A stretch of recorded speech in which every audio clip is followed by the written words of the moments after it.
മലമേലെ തിരിവെച്ച് പെരിയാറിൻ തളയിട്ട് ചിരിതൂകും പെണ്ണല്ലേ ഇടുക്കി. ആ ഇടുക്കിയിൽ നിന്നും മിടുക്കനായ ഒരു അധ്യാപകൻ ബെർലിനിലേക്ക് എത്തുന്നു, ജിൻസ് TJ.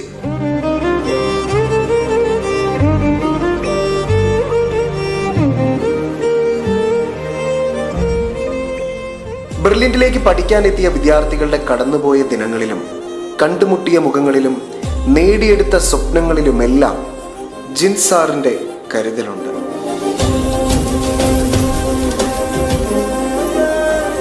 ഈ ഭൂമിയിൽ ജിൻസ് സാർ ഒരു സ്വർഗം തീർത്തു വെച്ചിട്ടുണ്ട്, സ്വന്തം കുടുംബം.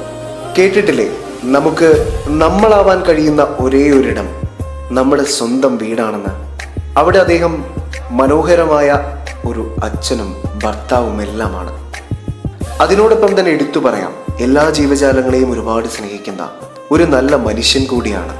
തുറന്ന മനസ്സുള്ള, തുറന്ന ചിരിയുള്ള ഈ ഇടുക്കിക്കാരൻ.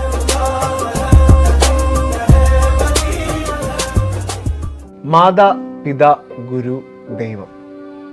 ഒരു വിദ്യാർത്ഥിയാവുന്ന കാലം മുതൽ മാതാപിതാക്കളോടൊപ്പം തന്നെ ഏറ്റവും വലിയ പ്രാധാന്യം കൊടുക്കുന്ന ഒന്നാണ് ഗുരുക്കന്മാർ, അധ്യാപകർ. അത്തരത്തിൽ വിദ്യാർത്ഥികൾക്കെല്ലാം ഏറ്റവും പ്രിയപ്പെട്ട ബെർലിനിലെ ഒരു കെമിസ്ട്രി ഫാക്കൽറ്റിയാണ് ഇന്ന് നമ്മോടൊപ്പം ഉള്ളത്, Jins sir. Meet the legends എന്ന പ്രോഗ്രാമിലേക്ക് ജിൻസ് സാറിന് ഏറ്റവും ഹൃദയപൂർവ്വം സ്വാഗതം സാർ.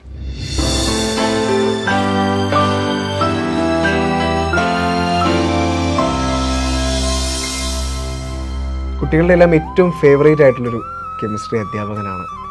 ബെർലിനിലാണ് അധ്യാപന ജീവിതവും കാലവും ഒക്കെ തുടങ്ങുന്നത്. അതുകൊണ്ട് തന്നെ സാറിന് ബെർലിനുമായി ബന്ധപ്പെട്ട് ഒരുപാട് കാര്യങ്ങൾ പറയാനുണ്ട്. അപ്പോൾ ജിൻസാറിൻ്റെ നാടിനെ കുറിച്ചും ആ നാട്ടിൽ നിന്ന് ബെർലിനിലേക്ക് എത്തിയ ഒരു കഥയെക്കുറിച്ചും ഒക്കെ നമുക്ക് പറഞ്ഞു തുടങ്ങാം. എൻ്റെ നാട് ഇടുക്കിയിലാണ്. ഇടുക്കിയിൽ ശരിക്കും ഒരു ഗ്രാമപ്രദേശം, ചെങ്കുളം എന്ന് പറയും. മൂന്നാറിടത്തൊരു സ്ഥലമാണ്. പണ്ട് അത്ര ഫേമസ് ഒന്നും അല്ലെങ്കിലും ഇപ്പോൾ ഫേമസ് ആണ്. ഒരുപാട് വിനോദസഞ്ചാരികളൊക്കെ വരാറുണ്ട്. ഇപ്പോൾ ഫേമസ് ആയിട്ടുള്ള സ്ഥലമാണ്. നമ്മളൊരു ഡാമൊക്കെ ഉണ്ട്, ബോട്ടിങ് കാര്യങ്ങളൊക്കെ ഉള്ള ഒരു സ്ഥലമാണ്. അവിടുന്ന് ഞാൻ വീടിൻ്റെ അടുത്ത് തന്നെയുള്ള സ്ഥലത്താണ് +2 ചെയ്തത്. +2 കഴിഞ്ഞിട്ട് ഞാൻ പഠിക്കാൻ വേണ്ടി ലോറേഞ്ചിലേക്ക് പോകുന്നു. ലോറേഞ്ചിൽ മൂലമറ്റത്താണ് പഠിച്ചത്. മൂലമറ്റം സെൻറ്റ് ജോസഫ്സ് കോളേജിൽ. സെൻറ്റ് ജോസഫ്സ് കോളേജിൽ ഡിഗ്രി ചെയ്തു. ഡിഗ്രി കഴിഞ്ഞ് PG അവിടെ തന്നെയാണ് ചെയ്തത്. PG കഴിഞ്ഞിട്ട് നേരെ ബെർലിനിലേക്ക് ഒന്ന് ജോയിൻ ചെയ്യുകയാണ് ചെയ്തത്. PG കഴിഞ്ഞ ഉടൻ തന്നെ ബെർലിനിലേക്ക് PG കഴിഞ്ഞ് എക്സാംസ് കംപ്ലീറ്റ് ചെയ്ത് ഉടനെ തന്നെ, എക്സാംസ് കംപ്ലീറ്റ് ചെയ്യുമെന്ന് പറഞ്ഞാൽ തിയറി എക്സാം കംപ്ലീറ്റ് ചെയ്ത് കഴിഞ്ഞാൽ ഉടനെ തന്നെ ഞാൻ ബെർലിനിൽ ജോയിൻ ചെയ്തു. അതിന് ബെർലിനിൽ നിന്നാണ് ലീവ് എടുത്ത് പോയി പ്രാക്ടിക്കൽ എക്സാംസ് കംപ്ലീറ്റ് ചെയ്തത്. അപ്പോൾ ജിൻസാർ വളരെ സന്തോഷപൂർവ്വം PG ഒക്കെ ഒന്ന് കംപ്ലീറ്റ് ആയി വരുന്ന ആ ഒരു സമയത്തിനോടനുബന്ധിച്ച് ബെർലിൻ സ്റ്റഡി സെൻറ്ററിലേക്ക് വരികയാണ്. ഒരുപാട് വിദ്യാർത്ഥികളുടെ സ്വപ്നഭൂമിയിലേക്ക് സാർ എത്തുകയാണ്. അപ്പോൾ തീർച്ചയായിട്ടും അവിടെ നിന്ന് സാറിന് ഒരുപാട് കാര്യങ്ങൾ പറയാനുണ്ട്. അപ്പോൾ നമുക്ക് ബെർലിനെ കുറിച്ച് പറഞ്ഞു തുടങ്ങാം. സാർ വന്ന ആദ്യ നാൾ മുതൽ ബെർലിൻ ഞാൻ ശരിക്കും ജോയിൻ ചെയ്തപ്പോൾ എന്നെ ഇൻ്റർവ്യൂ ചെയ്ത് ജോർജ് സാറാണ്. ജോർജ് സാറ് ഇൻ്റർവ്യൂ ചെയ്തു. ജോർജ് സാറ് സാറേ നമുക്ക് നോക്കാം, വിളിക്കാം എന്ന് പറഞ്ഞു വിട്ടു. അന്ന് വൈകുന്നേരം തന്നെ ബെർലിനിൽ നിന്ന് വിളി വന്നു, സാറേ അടുത്ത ദിവസം ജോയിൻ ചെയ്യാം. വിളി വന്നു. പിറ്റേ ദിവസം തന്നെ ഞങ്ങളൊന്ന് ജോയിൻ ചെയ്തു. ഞങ്ങളെന്ന് പറഞ്ഞാൽ എൻ്റെ കൂടെ എൻ്റെ 2 സുഹൃത്തുക്കളും ഉണ്ടായിരുന്നു. അവരും കൂടെ ഒരുമിച്ച് വന്നാണ് ഞങ്ങൾ ബെർലിനിൽ ജോയിൻ ചെയ്തത്. ബെർലിനിൽ ജോയിൻ ചെയ്ത് ഞാൻ പ്രാക്ടിക്കലി ഒരു ക്ലാസ് ടീച്ചറായിട്ടാണ് ബെർലിനിൽ ജോയിൻ ചെയ്തത്. ക്ലാസ് ടീച്ചർ, പിന്നെ ഹോസ്റ്റൽ വാർഡനായിരുന്നു. ഹോസ്റ്റൽ വാർഡനായിരുന്നു പറഞ്ഞാൽ ആ ഹോസ്റ്റലിൽ നിന്നുള്ള എക്സ്പീരിയൻസ് ആണ് ശരിക്കും അധ്യാപനത്തിലേക്ക് വരാൻ പ്രചോദനമായത്. കാരണം കുട്ടികൾ സ്ഥിരം എന്ന ഡൗട്ടുകൾ ചോദിക്കുമായിരുന്നു. അപ്പോൾ അവർക്ക് പറഞ്ഞു കൊടുക്കാൻ വേണ്ടി പഠിക്കുകയും അങ്ങനെയൊക്കെ പഠിച്ച് എൻട്രൻസിൻ്റെ ഒരു ലെവലിലേക്ക്, നമ്മൾ ആ രീതിയിലല്ലല്ലോ നമ്മൾ പഠിച്ചു വന്നത്. അപ്പോൾ എൻട്രൻസ് എക്സാമിൻ്റെ ലെവലിലേക്ക് വന്നത് ആ പിള്ളേരുടെ ഡൗട്ടുകൾ ക്ലിയർ ചെയ്തൊക്കെയാണ് വന്നത്. അതൊരു വലിയ ഹൈലൈറ്റിംഗ് പോയിന്റ് ആണ് കേട്ടോ. കാരണം വിദ്യാർത്ഥികൾ വന്ന് സംശയങ്ങൾ ചോദിക്കുമ്പോൾ അധ്യാപകൻ്റെ കുപ്പായം എടുത്തണിയുന്ന ഒരു ഹോസ്റ്റൽ വാർഡൻ, അവിടെ നിന്നും ഒരുപാട് കാര്യങ്ങൾ കുട്ടികളെ പഠിപ്പിച്ചു കൊടുക്കണമെന്ന ആത്മാർത്ഥതയിൽ നിന്നുകൊണ്ട് അദ്ദേഹം ഓരോ ദിവസവും സ്വയം പഠിക്കുകയാണ്. എന്ത് ഞാൻ എൻ്റെ കുട്ടികൾക്ക് പറഞ്ഞു കൊടുക്കും. അത് വലിയൊരു ഇൻസ്പയറിംഗ് ആയിട്ടുള്ള കാര്യമാണ്. ഇൻസ്പയറിംഗ് ആണെന്ന് വെച്ചാൽ ഒത്തിരി ഇൻസ്പയറിംഗ് ആയിട്ടുള്ള കാര്യങ്ങളായിരുന്നു. കാരണം അവർക്ക് പറഞ്ഞു കൊടുക്കണം, ആദ്യമൊന്നും അവർക്ക് പറഞ്ഞു കൊടുക്കാൻ നമ്മളെ കൊണ്ട് അവർ ചോദിക്കുന്ന രീതിയിൽ പറഞ്ഞു കൊടുക്കാൻ നമുക്ക് സാധിക്കത്തില്ലായിരുന്നു. പക്ഷേ എന്നാലും അവർ വന്ന് ചോദിക്കും നമ്മളോട്. അപ്പോൾ അതിനുവേണ്ടി നമ്മളിരുന്ന് പ്രിപ്പയർ ചെയ്ത് അവരുടെ രീതിയിലേക്ക് എത്താൻ കുറേ നാളുകളെടുത്തു. അങ്ങനെ പ്രിപ്പയർ ചെയ്തുകൊണ്ടിരുന്ന ജിൻസാർ ക്ലാസ് ടീച്ചറായിരുന്നു, ഹോസ്റ്റൽ വാർഡനായിരുന്നു. അവിടെ നിന്നും ഇന്ത്യയിലെ ഏറ്റവും നമ്പർ 1 ഫാക്കൽറ്റീസ് ഉള്ള ബെർലിൻ സ്റ്റഡി സെൻറ്ററിലെ അധ്യാപകരിൽ ഒരാളായിട്ട് മാറുകയാണ്. അതിന് പിന്നിൽ സാറ് നന്നായിട്ട് ഹാർഡ് വർക്ക് ചെയ്തിട്ടുള്ളത് കൊണ്ട് തന്നെയാണ് അല്ലേ. അപ്പോൾ ആ ഒരു അധ്യാപന ജീവിതത്തിലേക്ക് സാർ എന്നാണ് എത്തിയത്? ആ ഒരു കാര്യത്തെക്കുറിച്ച് ഓർത്തെടുക്കുമ്പോൾ സാറിന് ഇപ്പോൾ പറയാനുള്ളത് എന്താണ്? ശരിക്കും 2006 ആ വർഷമാണ് ഞാൻ ബെർലിനിൽ ജോയിൻ ചെയ്തത്. അതെ. അപ്പോൾ ഒരു വർഷം ഞാനിവിടെ ക്ലാസ് ടീച്ചറായിരുന്നു, ഹോസ്റ്റൽ വാർഡനായിരുന്നു ഒരു വർഷം. ആ വർഷം നമ്മൾ അത്യാവശ്യം നല്ല രീതിയിൽ ഇതിനു വേണ്ടി പ്രിപ്പയർ ചെയ്തു. ശരിക്കും പഠിപ്പിക്കാൻ വേണ്ടിയൊന്നും അല്ല പ്രിപ്പയർ ചെയ്തത്, കുട്ടികൾക്ക് വേണ്ടി പ്രിപ്പയർ ചെയ്തു. അപ്പോൾ ഈ കുട്ടികൾ തന്നെയാണ് ജോർജ് സാറിൻ്റെ അടുത്ത് എന്ന് പറഞ്ഞത്. അപ്പോൾ അന്നേരം ജോർജ് സാറ് നമുക്ക് വിളിച്ച ബെർലിനിൽ ട്യൂഷൻ സെൻറ്റർ ഉണ്ടായിരുന്നു. അന്ന് ട്യൂഷൻ സെൻറ്റർ ക്ലാസ് എടുക്കാൻ തന്നു. അപ്പോൾ അവിടെ കുറേ നാൾ ട്യൂഷൻ സെൻറ്റർ ക്ലാസ് എടുത്തു. അത് കഴിഞ്ഞ് പിന്നെ ഒരു ദിവസം ജോർജ് സാർ വിളിച്ച് പറഞ്ഞു നമുക്കെന്നാൽ എൻട്രൻസ് സ്റ്റാർട്ട് ചെയ്യാം. എൻട്രൻസ് ക്ലാസ്സുകൾ നമ്മൾ അവിടെ നിന്നാണ് സ്റ്റാർട്ട് ചെയ്തത്. ഒരു എപ്പിക് കാൽവെപ്പ് അവിടെ മുതൽ തുടങ്ങുകയാണ്. എൻട്രൻസ് മേഖലയിലെ കെമിസ്ട്രി എന്ന സബ്ജക്റ്റിലെ നമ്പർ 1 പ്രൊഫസേഴ്സിനൊപ്പം സാർ എത്തുകയാണ്.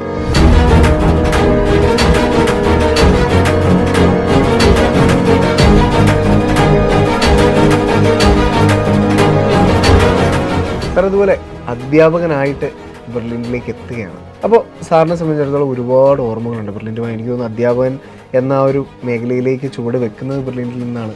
ഇപ്പോൾ എനിക്ക് തോന്നുന്നു എത്ര വർഷമായി സാറേ? 18 വർഷമായിട്ട് ബെർലിനിലുള്ള ഒരു അധ്യാപകനാണ്. പറയാൻ ഒരുപാട് കാര്യങ്ങളുണ്ടാവും, ഓർമ്മകൾ ഒരുപാടുണ്ടാവും. സാറിൻ്റെ മനസ്സിലേക്ക് കടന്നു വരുന്ന മനോഹരമായ ഒരു ഓർമ്മയെക്കുറിച്ച് പറയാം.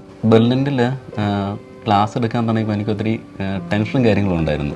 പക്ഷേ അതിനൊന്നും ഒരു പ്രസക്തി ഇവിടെ ഇല്ല എന്ന് മനസ്സിലായത് ഇവിടെ പ്രഗത്ഭരായ കുറേ അധ്യാപകരുണ്ടായിരുന്നു ഞാൻ പഠിപ്പിക്കാൻ തുടങ്ങിയപ്പോൾ.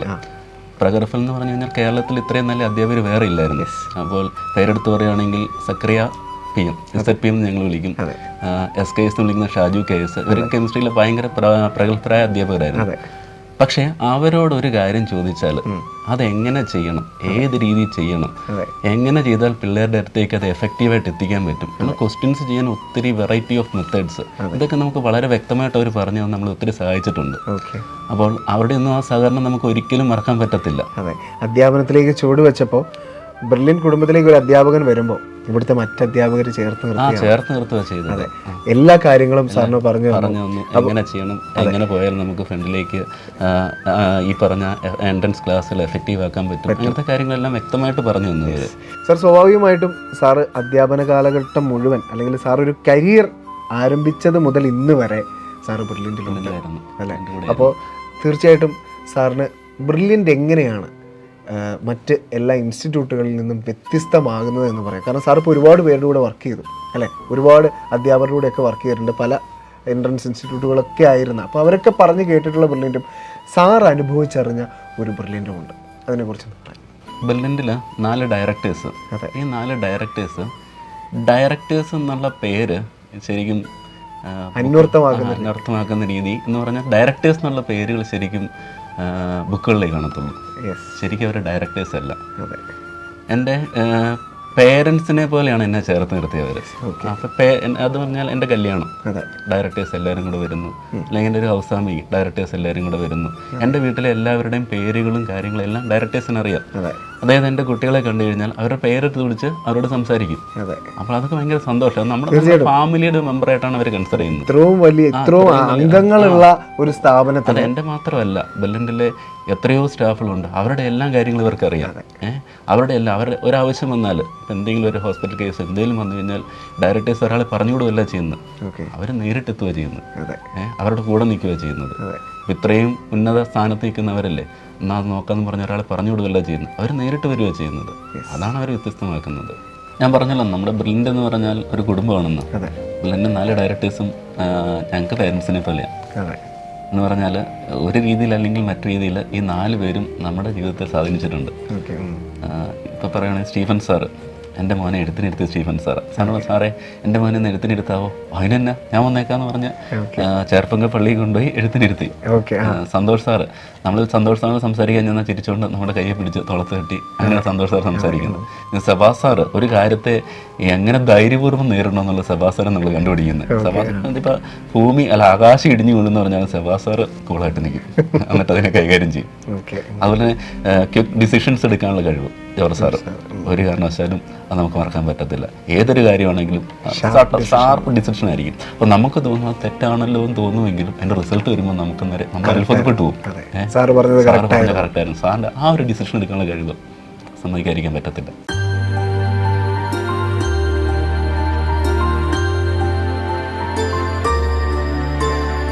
അതുപോലെ തന്നെ ഞാൻ എൻട്രൻസിനെ കുറിച്ചൊക്കെ കേൾക്കുന്നത് സത്യമായിട്ട് പറയുകയാണെങ്കിൽ ഞാൻ പഠിച്ച സമയത്ത് +2 പഠിച്ച സമയത്ത് എൻട്രൻസ് എന്നുള്ളൊരു വേർഡ് ഞാൻ കേട്ടിട്ടില്ല. ഞാൻ ഡിഗ്രിക്ക് ചെന്നപ്പോൾ എൻ്റെ ഒരു സുഹൃത്ത് അവൻ ഡിഗ്രി പഠിക്കുന്നതിൻ്റെ കൂടെ എൻട്രൻസിന് കോച്ചിങ് വന്നത്, അത് ബെർലിനിലെ വന്നുകൊണ്ടിരുന്നത് ആ സമയത്ത്. അപ്പം ഞാൻ എൻട്രൻസിൻ്റെ കോച്ചിങ്ങിന് പോകുന്നുണ്ടെന്ന് അവൻ പറഞ്ഞപ്പോഴാണ് ഈ എൻട്രൻസ് എന്ന് പറഞ്ഞൊരു സംഭവം വഴിയാണ് ഈ പറഞ്ഞ MBBS സീറ്റുകളും അല്ലെങ്കിൽ എഞ്ചിനീയറിംഗ് സീറ്റുകളൊക്കെ കിട്ടുന്നതെന്ന് നമ്മൾ അന്നേരമാണ് അറിഞ്ഞത്.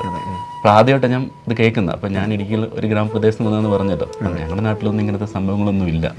പക്ഷേ ഇന്നത്തെ സമയത്ത് അല്ലെങ്കിൽ കുറച്ച് നാളുകൾക്ക് മുമ്പ് ഈ ബെർലിൻ്റെ ഇങ്ങനെ ഭയങ്കര ഒരു സംഭവമായിട്ട് വളർന്നു വന്നപ്പോൾ ഞങ്ങളുടെ നാട്ടിലെ കുട്ടികൾ ഇങ്ങോട്ട് വരാൻ തുടങ്ങി. അവർ പലരും ഇപ്പോഴും MBBS പഠിക്കുന്നുണ്ട്, നല്ല റാങ്കുകൾ കിട്ടിപ്പോകുന്നുണ്ട്. എൻ്റെ നാട്ടിൽ ഒത്തിരി കുട്ടികളെ ഞാൻ പഠിപ്പിച്ചിട്ടുണ്ട്. അവരുടെ പേരൻസൊക്കെ വന്ന് ബെർലിൻ്റെ അനുഭവങ്ങൾ എന്നോട് പറയാറുണ്ട്. ബെർലിൻ എന്ന് പറഞ്ഞാൽ പഠിച്ചിറങ്ങുന്ന ഓരോ വിദ്യാർത്ഥിക്കും ഒരു അനുഭവമാണ്. അവരോട് ചോദിച്ചാൽ മതി. ഇപ്പോൾ PG സ്റ്റുഡൻ്റ് PG കഴിഞ്ഞ കുട്ടികൾ അവരൊക്കെ നമ്മൾ ഇടയ്ക്ക് വിളിക്കാനും സംസാരിക്കാറുണ്ട്. അപ്പോൾ അവരിപ്പോഴും പറയും അധ്യാപനം എന്ന് പറഞ്ഞാൽ അത് ബെർലിൻ്റെ സാറേ, ഞങ്ങൾ ഈ PG വരെ പഠിച്ചു, അല്ലെങ്കിൽ 1ാം ക്ലാസ് തൊട്ട് PG വരെ പഠിച്ചു. അധ്യാപനം എന്ന് പറഞ്ഞാൽ ബെർലിൻ്റെ ടീച്ചിങ് മെത്തഡോളജി, അതാണ് സാറേ അധ്യാപനം. എല്ലാവരിപ്പോഴും പറയും. ഓക്കെ, സാറ് പറഞ്ഞതിലൊരു വലിയ കാര്യം, അതായത് ആ ട്രാൻസ്ഫോർമേഷൻ, അതായത് സാറ് പറഞ്ഞു സാറിൻ്റെ നാട്ടിൽ നിന്ന്, അതായത് ഒരുപാട് സാധാരണക്കാരും ഈ ഒരു മേഖലയിലേക്ക് വന്ന് വിജയം നേടി പോകുന്നു, വലിയ വലിയ ലക്ഷ്യങ്ങൾ സാധ്യമാക്കി പോകുന്നു. അത് വലിയൊരു പോയിന്റ്. ഉറപ്പായിട്ടും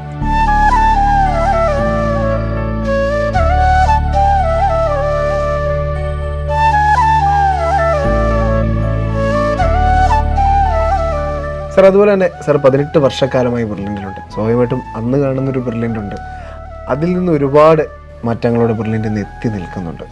ഏകദേശം 8ഓളം സെൻറ്ററുകളായി കേരളത്തിലുടനീളം. അപ്പോൾ സാറിന് ആ ഒരു ഗ്രോത്തിനെ കുറിച്ച്, വളർച്ചയെക്കുറിച്ച്, വിദ്യാർത്ഥികൾക്ക് കൊടുക്കുന്ന ഫെസിലിറ്റീസിനെ കുറിച്ചൊക്കെ ഒന്ന് പറയാം, സാറിന് ഒരു അധ്യാപകൻ എന്ന നിലയിലുള്ള പോയിന്റ് ഓഫ് വ്യൂ. ഒറ്റ പേര് ഞാൻ കാര്യം പറഞ്ഞു തരാം. ഓക്കെ, ഒരു തവണ ഞാൻ ജോർജ് സാറുമായിട്ട് സംസാരിച്ചപ്പോൾ ജോർജ് സാർ എന്നോട് പറഞ്ഞൊരു കാര്യമാണ്, സാറേ നമ്മളിപ്പോൾ ബെർലിനിൽ ഒരു കുട്ടിയുടെ 100 രൂപ ഫീസ് മേടിച്ചെന്ന് വിചാരിക്കുക. ആ കുട്ടി ഇവിടെ നിന്ന് തീർന്നു പോകുന്ന ഒരു കാലഘട്ടത്തിൻ്റെ ഇടയ്ക്ക് 90 രൂപയോളം ആ കുട്ടിക്ക് നമ്മൾ സർവീസായിട്ട് അങ്ങോട്ട് തന്നെ തിരിച്ചു കൊടുക്കും. അതാണ് ബെർലിൻ്റെ ക്വാളിറ്റി. അതാണ് ഇത്രയും വളർച്ചയും കാര്യങ്ങളും ബെർലിന് വന്നത്. അതെ, സാർ പറഞ്ഞ വലിയൊരു കാര്യമാണ്. കാരണം 90 രൂപ തിരിച്ചു കൊടുക്കുക എന്നത്, സർവീസായിട്ട് തിരിച്ചു കൊടുക്കുക എന്നതിൽ നമ്മൾ AC ക്ലാസ് റൂമുകളുണ്ട്, അല്ലേ, നമ്മുടെ ലൈബ്രറി ഫെസിലിറ്റീസ് ഉണ്ട്, സ്റ്റഡി മെറ്റീരിയൽസ്, ഫുഡ്, കുട്ടികളെല്ലാവരും അഭിപ്രായപ്പെടുന്ന കാര്യമാണ് ബെർലിനിലെ ഫുഡ്. അതുപോലെ തന്നെ എടുത്ത് പറയുകയാണെങ്കിൽ ഹോസ്റ്റലിൽ അനുവദിച്ചിരിക്കുന്ന റെഫറൻസ് റൂമായിട്ടും അങ്ങനെ നമ്മുടെ ഇവിടെ തന്നെ ഹോസ്പിറ്റലുണ്ട്. അങ്ങനെ എല്ലാ കാര്യങ്ങളും വിദ്യാർത്ഥികൾക്ക് ഉപകാരപ്രദമാകുന്ന വിധമാണ്. വേറൊരു കാര്യം എടുത്ത് പറയാനുള്ളത്, ഇപ്പോൾ ഒരു കുട്ടി, ജസ്റ്റ് ഒരു കുട്ടി ഒരു അസംബ്ലിയിൽ ഒരു ക്ലാസ്സിൽ വരാൻ പറ്റിയില്ലെന്ന് വിചാരിക്കുക. ജോർജ് സാറിൻ്റെ അടുത്ത് പറയാം, സാറേ എനിക്ക് ആ ക്ലാസ് മിസ്സായി എന്ന് പറഞ്ഞാൽ ആ ഒരു കുട്ടിക്ക് വേണ്ടി ആ ക്ലാസ് പിന്നെ എടുത്തു കൊടുക്കും. അത് മറ്റെവിടെയും ഇല്ലാത്ത ഒരു കാര്യമാണ്. കാരണം ഒരു ക്ലാസ് എടുക്കുക എന്ന് പറഞ്ഞാൽ അതിൽ എത്രമാത്രം എഫേർട്ട് ഉണ്ട്. ഇപ്പോൾ ഒരു കുട്ടിക്ക് വേണ്ടി തന്നെ ക്ലാസ്, ഒരു അധ്യാപകൻ, അല്ലേ, ഒരു അധ്യാപകൻ്റെ സമയം, അദ്ദേഹത്തിൻ്റെ വിലപ്പെട്ട സമയമൊക്കെ നമ്മൾ ആ കുട്ടിക്ക് വേണ്ടി, ഒരു കുട്ടിക്ക് വേണ്ടിയിട്ട് സ്പെൻഡ് ചെയ്യണം, അല്ലേ, അതൊരു വലിയ കാര്യമല്ലേ. അത് വലിയ കാര്യം എന്ന് പറഞ്ഞാൽ എൻ്റെ അകത്ത് ഞങ്ങളൊക്കെ അവർ ബേസിൽ ക്ലാസ് എടുക്കുന്ന ടീച്ചേഴ്സാണ്. ഈ ഒരു കുട്ടിക്ക് വേണ്ടി ക്ലാസ് എടുത്താലും നല്ല പേയ്മെൻറ്റ് ബില്ലിൻ്റെ തരും. അപ്പോൾ സാറിൻ്റെ ക്ലാസ്സിൽ എല്ലാവരും കുട്ടിയായിരുന്നു, സാറ് പോയി പഠിപ്പിക്കാൻ പറയുകയല്ല ചെയ്യുന്നത്. അതിൻ്റെ അവർ ബേസുള്ള ഒരു 100 കുട്ടികളെ പഠിപ്പിക്കുന്ന ഒരു ക്ലാസ്സിനുള്ള പേയ്മെൻ്റ് ആണെങ്കിൽ അത് ഒരു കുട്ടിക്ക് വേണ്ടി ബ്രില്യൻ്റ് മുടക്കും. ഇതുകൊണ്ടാണ് എല്ലാവരും പറഞ്ഞത് ബ്രില്യൻ്റ് ഒരു കാര്യത്തിൽ, എല്ലാ കാര്യത്തിലും ഒരു പ്രൊഫഷണൽ ടച്ച് ഉണ്ടെന്നുള്ള കാര്യം, അല്ലേ. ഈവൻ ഒരു കുട്ടീനെ പോലെ കൺസിഡർ ചെയ്തോടെ ആ കുട്ടിക്ക് ഒരു കാര്യം കിട്ടിയില്ല, അതെടുത്ത് കൊടുക്കുകയാണ് ചെയ്യുന്നത്. അങ്ങനത്തെ എത്ര ഒരു കുട്ടികൾക്ക് വേണ്ടി ഞാൻ ക്ലാസ് എടുത്തിട്ടുണ്ടെന്ന് അറിയിട്ടുണ്ട്. ഞാൻ മാത്രമല്ല, എൻ്റെ കൂടെയുള്ള എല്ലാവരും തന്നെ അങ്ങനെ എടുത്തിട്ടുണ്ട്. അതുകൊണ്ടൊക്കെ തന്നെയാണ് ബ്രില്യൻ്റ് ഇത്ര വലിയ റിസൾട്ടുകൾ സാധിക്കുന്നത്. സാറേ ഒരു കാര്യം കൂടെ ഞാൻ ചോദിക്കാം, സാറ് സ്വാഭാവികമായിട്ടും ഇത്ര വർഷമായി, ഇത്ര വർഷക്കാലത്തെ റിസൾട്ടുകൾ സാറ് കണ്ടിട്ടുണ്ട്. ഇത് 2024 എത്തി നിൽക്കുമ്പോൾ ഇന്ത്യയിലുള്ള മറ്റ് എൻട്രൻസ് ഇൻസ്റ്റിറ്റ്യൂട്ടുകളൊക്കെ തന്നെ ഭയങ്കര കൗതുകത്തോടു കൂടി നോക്കി നിൽക്കുന്ന ഒരു എൻട്രൻസ് ഇൻസ്റ്റിറ്റ്യൂട്ടായിട്ട് ബെർലിൻ്റെ വളർന്നു. കാരണം അവരെല്ലാം ബീറ്റ് ചെയ്ത് ബെർലിൻ്റെ ഏറ്റവും മുൻപന്തി വന്ന് നിൽക്കുകയാണ്. ഇന്ത്യയിലെ നമ്പർ 1 ഇൻസ്റ്റിറ്റ്യൂട്ട് എന്ന് കേരളം ഒന്നടങ്കം, ഇന്ത്യ ഒന്നടങ്കം ഏറ്റു പറയുകയാണ്. അപ്പോൾ സാറിന് ആ ഒരു വളർച്ച, റിസൾട്ടിലുണ്ടായൊരു വളർച്ച, ഈ 2024 റിസൾട്ടുമൊക്കെ ബന്ധപ്പെട്ട് സാറൊന്ന് പറയുകയാണെങ്കിൽ എന്തായിരിക്കും? റിസൾട്ടിൽ വളർച്ച, ഞാൻ വന്ന കാലഘട്ടം തൊട്ട് ഓരോ വർഷവും ഈ നമ്പർ ഇങ്ങനെ കൂടി വന്നുകൊണ്ടിരിക്കുക. ഒരു വർഷം പോലും ഗ്രാഫ് താഴത്തേക്ക് പോകുന്നില്ല. ആ ഗ്രാഫിന്റെ ഉയർച്ച എന്ന് പറഞ്ഞാൽ നമ്മൾ വിചാരിക്കുന്ന ഉയർച്ചയല്ല, സഡൻ ഗ്രോത്താണ്. ഓരോ വർഷവും സഡൻ ഗ്രോത്തുകൾ മാത്രമേ ഉള്ളൂ. 2024 എത്തി നിൽക്കുമ്പോഴും റിസൾട്ടിന്റെ സിംഹഭാവവും നമ്മുടെ കയ്യില്ല. അതാ ബെർലിൻ്റെ ഒത്തൊരുമിച്ചുള്ള പ്രവർത്തനമാണ് എല്ലാവരും. അത് ഈവൻ നമ്മുടെ ക്യാൻറ്റീനിലെ ചേച്ചിമാർ തൊട്ട് ഇവിടെയുള്ള ഡ്രൈവേഴ്സ് തൊട്ട് എല്ലാവരും ഒരേ മനസ്സോടെയാണ് ഈ കാര്യങ്ങൾ ചെയ്യുന്നത്. നമ്മുടെ റിസൾട്ട് നമ്മുടെ കുട്ടികൾ അതാണ് കാര്യം. നമ്മുടെ കുട്ടികൾ പേരൻസ് ബ്രില്യൻ്റിലാക്കുന്ന കുട്ടികൾ നമ്മുടെ കുട്ടികൾ. ആ രീതിയിലാണ് ഇവിടുത്തെ ട്രീറ്റ്മെൻറ്റ്, ആ രീതിയിലാണ് റിസൾട്ട് വരുന്നത്. അപ്പോൾ കുട്ടികൾ ടെൻഷനൊന്നും ഇല്ലാതെ എക്സാം പോയി എഴുതുന്നുണ്ടെങ്കിൽ, ഈ റിസൾട്ട് ക്രാക്ക് ചെയ്യാൻ പറ്റുന്നുണ്ടെങ്കിൽ, നമുക്കറിയാം ടെൻഷൻ എന്ന് പറഞ്ഞാൽ എൻ്റെ അകത്ത് വലിയൊരു ഫാക്ടർ തന്നെയാണ്. ഒരു ടെൻഷനും ഇല്ലാതെ പോയി റിസൾട്ട് ക്രാക്ക് ചെയ്യുന്നുണ്ടെങ്കിൽ അത് ഇവിടുത്തെ ട്രീറ്റ്മെൻറ്റാണ്. അപ്രോച്ച് ഉറപ്പായിട്ടും.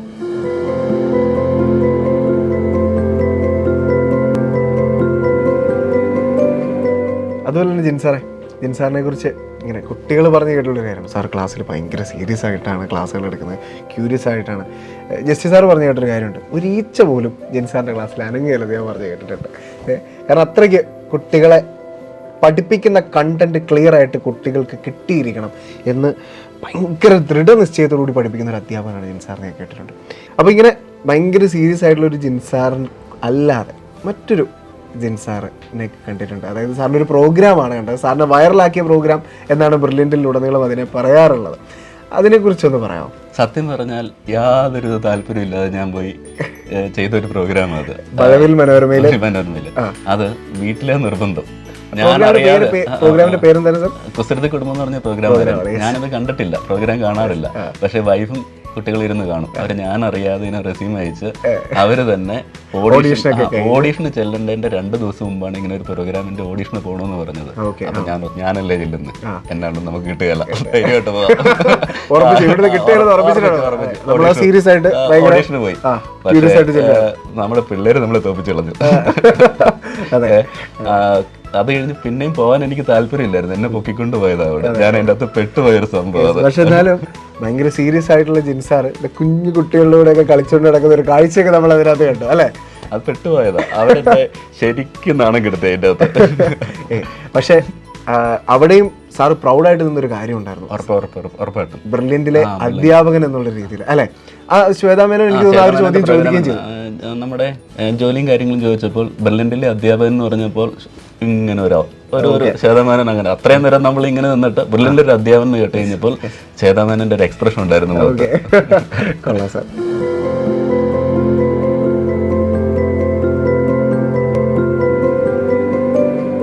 സാർ അധ്യാപന ജീവിതത്തിലേക്ക് പ്രവേശിച്ച നാൾ മുതൽ സാറിന് ഒരുപാട് ഓർമ്മകൾ ബ്രില്യൻറ്റുമായി ബന്ധപ്പെട്ട് പറയാനുണ്ട്.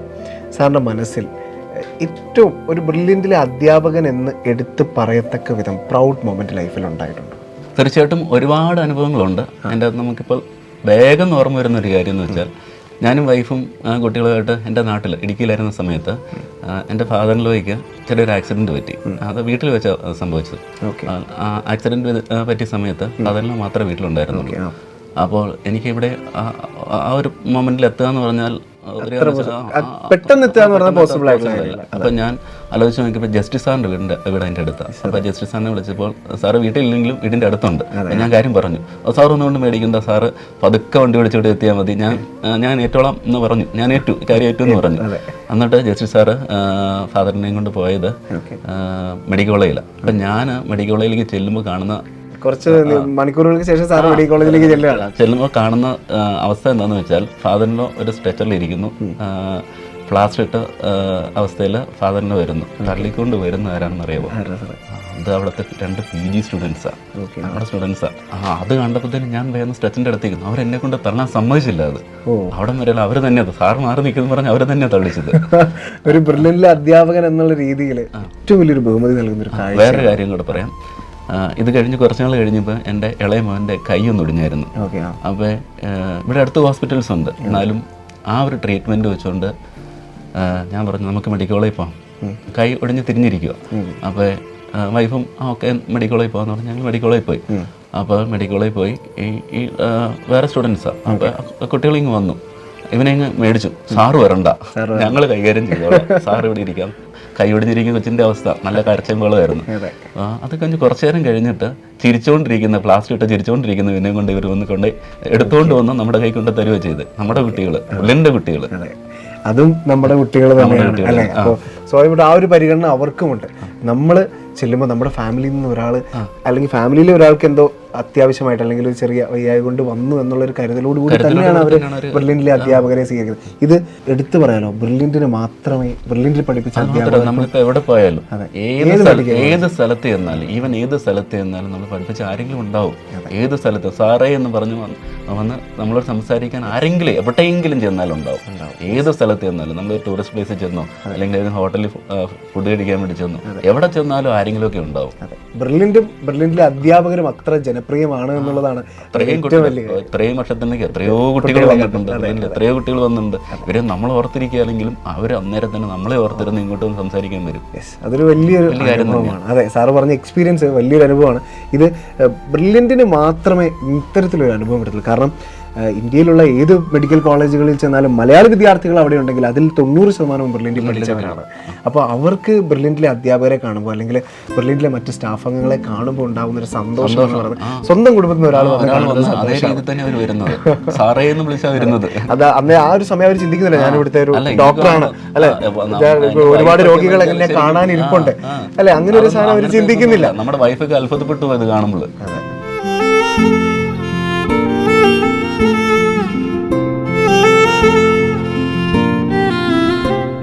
ജിൻസാർ എന്ന അധ്യാപകനെ ഏറ്റവും കൂടുതൽ വിദ്യാർത്ഥികൾ സ്വീകരിക്കുന്നത് കാണുന്നത് കെമിസ്ട്രി എന്ന സബ്ജക്റ്റുമായി ബന്ധപ്പെട്ടിട്ടാണ്. കെമിസ്ട്രിയുമായിട്ട് ഉള്ള സാറിൻ്റെ ഒരു കെമിസ്ട്രിയെ കുറിച്ചൊന്ന് പറയാം. ഞാൻ കെമിസ്ട്രി സബ്ജക്റ്റ് സെലക്ട് ചെയ്ത് ഡിഗ്രിക്ക് ചെന്നപ്പോൾ എൻ്റെ ക്ലാസ് ടീച്ചർ ഫസ്റ്റ് ക്ലാസ്സിൽ വന്നിട്ട് പറഞ്ഞൊരു സംഭവമാണ് എനിക്ക് ഓർമ്മ വരുന്നത്. സാർ വന്ന് പറഞ്ഞതാണ്, നിങ്ങൾ കെമിസ്ട്രീനെ കൂടെ കൂട്ടിക്കും, വിശ്വസിച്ചു, കെമിസ്ട്രി നിങ്ങളെ ചതിക്കുകയല്ല. കെമിസ്ട്രി നിങ്ങളെ ചതിക്കുകയല്ല. അത് ശരിയാണ്. കെമിസ്ട്രിയാണ് നമ്മുടെ ലൈഫ്, കെമിസ്ട്രിയാണ് നമ്മളെ കൈപിടിച്ചുയർത്തിയത്, കെമിസ്ട്രിയാണ് നമ്മുടെ ജീവിതം, അതെല്ലാം തന്ന കെമിസ്ട്രിയാണ്. സാർ, സ്വാഭാവികമായിട്ടും ബ്രില്യൻറ്റിലെ ഒരു വിദ്യാർത്ഥികളുടെ ക്ലാസ്സിലേക്ക് പ്രവേശിക്കുന്നതിന് മുൻപുള്ള ഒരു തയ്യാറെടുപ്പ് ഉണ്ടാകും സാറിൻ്റെ. സാർ പറഞ്ഞു, ഞാൻ ഹോസ്റ്റൽ വാർഡൻ ആയിരുന്ന സമയത്ത് കുട്ടികൾ സംശയം ചോദിക്കുന്ന സമയത്ത് ഞാൻ തയ്യാറെടുത്തിരുന്നു. അതിന്നും സാർ തുടരാറില്ല? ഉറപ്പായിട്ടും തയ്യാറെടുപ്പുകളില്ലാതെ നമുക്ക് പഠിപ്പിക്കാൻ പറ്റത്തില്ല. എന്നും നമ്മൾ പ്രിപ്പയർ ചെയ്യണം, നമ്മൾ അപ്ഡേറ്റഡ് ആയിട്ടിരിക്കണം. നമ്മൾ പ്രിപ്പയർ ചെയ്തുകൊണ്ടിരിക്കണം. നമ്മൾ നേരത്തെ പഠിച്ചൊരു കാര്യമാണെങ്കിലും ഒന്നുകൂടി നോക്കുമ്പോഴാണ് അതിൻ്റെ അടുത്തൊരു ഇതെങ്ങനെ ചെയ്താൽ കുറച്ചും കൂടെ വേഗത്തിലേക്ക് നമുക്ക് ആൻസറിലേക്ക് എത്താൻ പറ്റുമല്ലോ. നമുക്കിവിടെ സ്പീഡാണ് വേണ്ടത് ക്വസ്റ്റ്യൻസിൻ്റെ ആൻസറിലേക്ക് എത്താൻ വേണ്ടി. ഇത് ആ രീതി ചെയ്താൽ വേഗം ആൻസറിലേക്ക് എത്താൻ പറ്റുമല്ലോ. അത് നമ്മൾ പ്രിപ്പയർ ചെയ്ത് കുട്ടികളോട് സംസാരിച്ച് കുട്ടികളുടെ ഡൗട്ട് ക്ലിയർ ചെയ്ത് കൊടുത്ത് ആ എക്സ്പീരിയൻസിലൂടെ കിട്ടുന്ന ഒരു കാര്യമാണ്. അപ്പോൾ നമ്മളെപ്പോഴും പ്രിപ്പയർ ചെയ്തുകൊണ്ടിരിക്കുന്നതിന് വേണ്ടി എൻട്രൻസ് എക്സാം ഫീൽഡിൽ എപ്പോഴും ടീച്ചേഴ്സിൻ്റെ ഒരു കാര്യം എന്ന് പറഞ്ഞാൽ അപ്ഡേറ്റഡ് ആയിട്ടിരിക്കുക, പ്രിപ്പയർ ചെയ്തുകൊണ്ടിരിക്കുക. അത് തന്നെയാണ് വേണ്ടത്. പഠനം ഒരിക്കലും അവസാനിക്കുന്നില്ല, എപ്പോഴും പഠിച്ചുകൊണ്ടിരിക്കുക. അങ്ങനെ കെമിസ്ട്രിയെ ഒരുപാട് സ്നേഹിച്ച് ബ്രില്യൻറ്റിലേക്ക് എത്തുന്നു. ബ്രില്യൻറ്റും കെമിസ്ട്രിയുമായിട്ട് ചേർന്നപ്പോൾ അവിടെ സാറ് വിചാരിച്ചതിനേക്കാൾ വലിയൊരു കെമിസ്ട്രി വർക്കൗട്ട് ആവുകയാണ് അല്ലേ? യെസ്. അതിൻ്റെ അടിസ്ഥാനത്തിൽ സാറ് ഇങ്ങനെ മുന്നോട്ട് പോകുന്ന ഒരു യാത്രയുടെ ഭാഗമാണ്. സാർ, ഈ ഒരു സമയത്ത് സാറിൻ്റെ ഫാമിലിയെക്കുറിച്ച്, സാറിൻ്റെ മക്കളെക്കുറിച്ച് ഒക്കെ ഒന്ന് പറയാം. വീട്ടിലുള്ള ജിൻസാറിനെ കുറിച്ചൊന്നുണ്ട്. നമ്മൾ വീട്ടിലുള്ളതിനേക്കാൾ കൂടുതൽ സമയത്ത് ബ്രില്യൻ്റ് കണ്ടുള്ളത് അത് വീട്ടുകാർ എപ്പോഴും പറയും. ബ്രില്യൻ്റ് ആണ്, അതായത് സെക്കൻഡ് ഹോമാണ് ശരിക്കുള്ള വീട്, ഫസ്റ്റ് ഹോം എപ്പോഴും ബ്രില്യൻ്റ് ആണെന്നാണ് പറയുന്നത്. വൈഫ് ലിറ്റി ജോർജ്, വൈഫ് ജോലി ചെയ്യുന്ന സർക്കാർ സർവീസിലാണ്. 2 കുട്ടികൾ ആൺകുട്ടികളാണ്. ജോർജ് ജോൺ 8th സ്റ്റാൻഡേർഡ് പഠിക്കുന്നു. അതുമാത്രമല്ല ബ്രില്യൻ്റെ ഒരു ഫൗണ്ടേഷൻ സ്റ്റുഡൻറ്. പിന്നെ ജോർജ് 4th സ്റ്റാൻഡേർഡിലേക്ക് കയറുന്നു. അപ്പോൾ സ്വാഭാവികമായിട്ടും ഒരു കെമിസ്ട്രി അധ്യാപകൻ എന്ന നിലയിൽ സാർ കുറേ കാര്യങ്ങളൊക്കെ കുട്ടികൾക്ക് പറഞ്ഞു കൊടുക്കും. ഒരു അധ്യാപകൻ എന്ന നിലയിൽ കുറേ കാര്യങ്ങൾ പറഞ്ഞു കൊടുക്കാണ്ട്, ഒരു അച്ഛൻ എന്ന നിലയിൽ കുറേ കാര്യങ്ങൾ പറഞ്ഞു കൊടുക്കാറില്ല. അതിനെക്കുറിച്ചൊക്കെ സാർ പറയും. അധ്യാപകനായിട്ട് പറഞ്ഞു കൊടുക്കുക എന്ന് പറഞ്ഞാൽ അങ്ങനെ നമ്മൾ പറഞ്ഞു കൊടുക്കാറില്ല. എന്നെ ഒരു അച്ഛനായിട്ടാണ് അവർ കാണുന്നത്, അതുകൊണ്ട് അങ്ങനെ പറഞ്ഞു കൊടുക്കാൻ അവർ സമ്മതിക്കാറില്ല. നമ്മളിപ്പോൾ എന്തെങ്കിലും പറഞ്ഞു നമ്മൾ ബ്രില്യൻ്റ് പറയുന്ന രീതിയിലാണ് വീട്ടിൽ നിന്ന് പറയുന്നത്. അധ്യാപകനായിട്ട് പറഞ്ഞാൽ മനസ്സിലായി അത് വീട്ടിൽ പ്രായോഗികമാകില്ല. നമ്മൾ സാധാരണ രീതിയിലുള്ള ഇടപെടലാണ് വീട്ടിൽ നടത്താറുള്ളത്. കുട്ടികളുടെ എല്ലാം ഏറ്റവും ഫേവറേറ്റ് ആയിട്ടുള്ള അല്ലേ ഒരു നല്ലൊരു അച്ഛനും അമ്മയും ഒരു അധ്യാപകനും ഒക്കെയാണ് ജിൻസാർ. അപ്പോൾ ജിൻസാർ, എല്ലാവിധ ആശംസകളും. ഞങ്ങളുമായിട്ട് ഇത്രയും വാല്യുബിൾ ആയിട്ടുള്ളൊരു സമയം, നമുക്കറിയാം ബ്രില്യൻ്റ് അധ്യാപകർ എന്ന് പറയുമ്പോൾ ക്ലാസ്സുകൾക്കൊക്കെ വലിയ പ്രാധാന്യമുണ്ട്. അതിനിടയിൽ വളരെ ചുരുങ്ങിയ സമയത്താണ് നമ്മളുമായിട്ടുള്ള ഈ ഒരു ടൈം പങ്കുവച്ചത്. അപ്പോൾ സാർ, ഒരുപാട് നന്ദി.